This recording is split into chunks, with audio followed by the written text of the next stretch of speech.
नमस्कार, आप देख रहे हैं ऑन एयर भारत। मैं हूं आपके साथ कृतिका दुआ।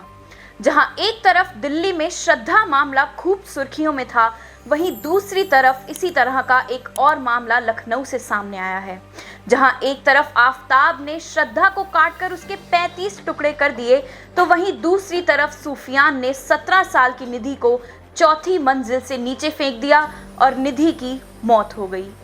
आपको बता दें, मामला लखनऊ के दुबग्गा की डूडा कॉलोनी का है। बताया जा रहा है कि निधि और सूफियान लव रिलेशनशिप में थे और वो दोनों ही अपने अपने परिवारों के साथ डूडा कॉलोनी में ही रहते थे।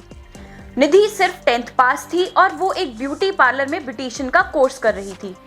जब इनके रिलेशनशिप के बारे में निधि के घर पर पता चला, तो निधि के घर वाले इसका विरोध करने सूफियान के घर पहुंचे और निधि और सूफियान के घर वालों के बीच कहासुनी हो गई। इसके बाद सूफियान के घर वालों ने उसे समझाने के बजाय उसे उकसाना शुरू कर दिया और फिर सूफियान निधि पर धर्म परिवर्तन करने का दबाव डालने लगा। जब निधि ने इस बात का विरोध किया तो सूफियान ने इस वारदात को अंजाम दिया।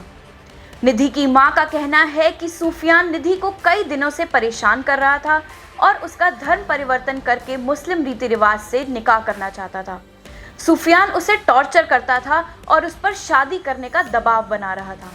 तो वहीं निधि की बहन ने बताया कि आरोपी सूफियान काफी समय से निधि को परेशान करता था। उसके परिवार से शिकायत करने के बाद उसकी हिम्मत और बढ़ गई और वो निधि को और परेशान करने लगा। सूफियान की हरकतों से परेशान होकर निधि के परिजन ने उसे ननिहाल भेज दिया था। 1 साल पहले जब वो वापस आई तो आरोपी ने उसे फिर से परेशान करना शुरू कर दिया। दरअसल पिछले 1.5 साल से सूफियान पीड़िता से दोस्ती करने की कोशिश कर रहा था। घटना से पहले सूफियान ने निधि को एक मोबाइल फोन भी दिया, जिसे लेकर दोनों के परिवारों के बीच बीते मंगलवार को विवाद हुआ। इस दौरान सूफियान निधि को चौथी मंजिल पर खींच के ले गया और वहां से उसे नीचे फेंक दिया। उसके बाद निधि खून से लथपथ हालत में नीचे मिली। गंभीर रूप से घायल निधि को ट्रॉमा सेंटर ले जाया गया, लेकिन तब तक उसकी मौत हो चुकी थी।